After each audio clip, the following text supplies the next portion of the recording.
होली के त्योहार के खत्म होते ही गर्मी बढ़ने लग जाती है।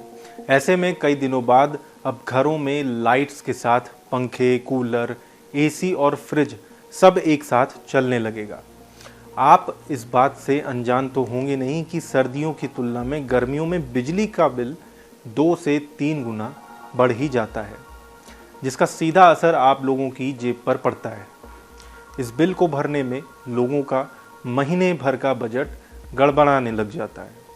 अब गर्मियों में जैसे जैसे इलेक्ट्रॉनिक अप्लायंसेस का इस्तेमाल बढ़ेगा, वैसे वैसे घरों में लगे बिजली के मीटर की रीडिंग भी आसमान छूने लग जाएगी। यही वजह है कि इस मौसम में अक्सर लोग इस बारे में ज़रूर सोचते हैं कि ऐसा क्या किया जाए कि बिजली के बिल में कटौती हो सके।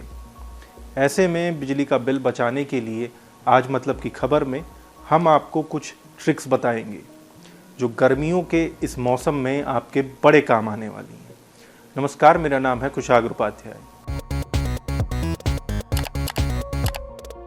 बिजली का बिल कम कैसे होगा, उससे पहले ये जान लीजिए कि घर में चलने वाले इलेक्ट्रॉनिक अप्लायंसेस को कितनी देर चलाने पर कितने यूनिट बिजली खर्च होती है।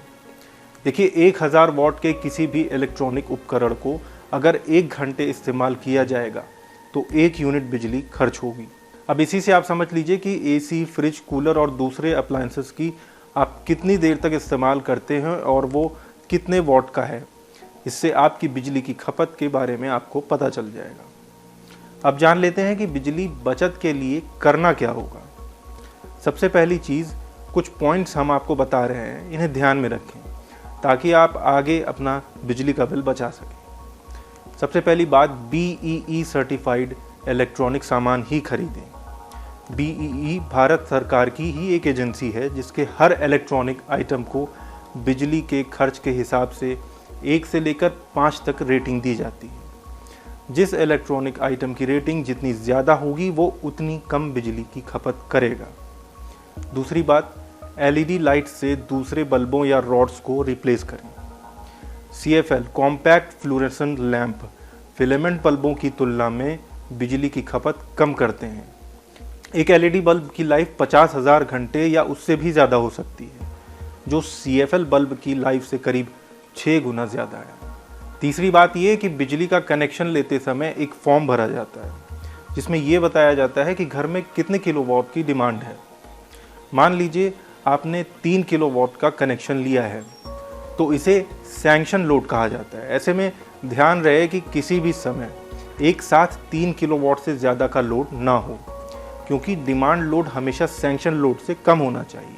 आसान भाषा में आपको बस इस बात का ध्यान रखना है कि जब घर में गीज़र या वॉशिंग मशीन चल रही हो तब आपको दूसरी कोई ज़्यादा बिजली की खपत करने वाली मशीन का यूज़ नहीं करना है, जैसे पानी की मोटर, ताकि आपका डिमांड लोड सैंक्शन लोड से कम रहे।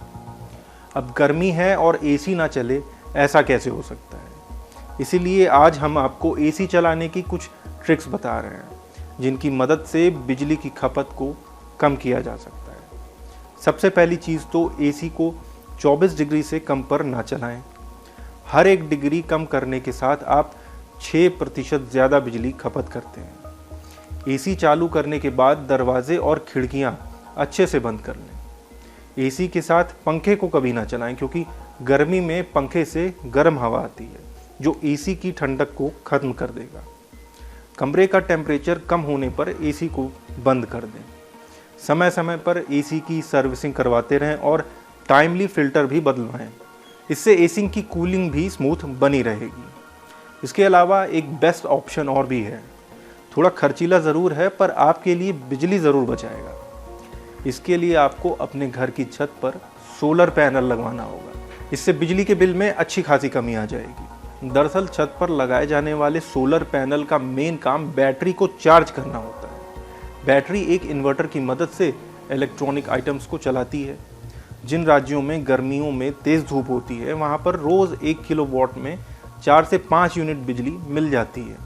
1 किलोवाट सोलर एनर्जी सिस्टम में 800 वॉट तक इलेक्ट्रॉनिक अप्लायंसेस को चलाने की क्षमता होती है। इसीलिए बिजली के ऑप्शन के तौर पर सोलर एनर्जी सिस्टम एक बेस्ट ऑप्शन है।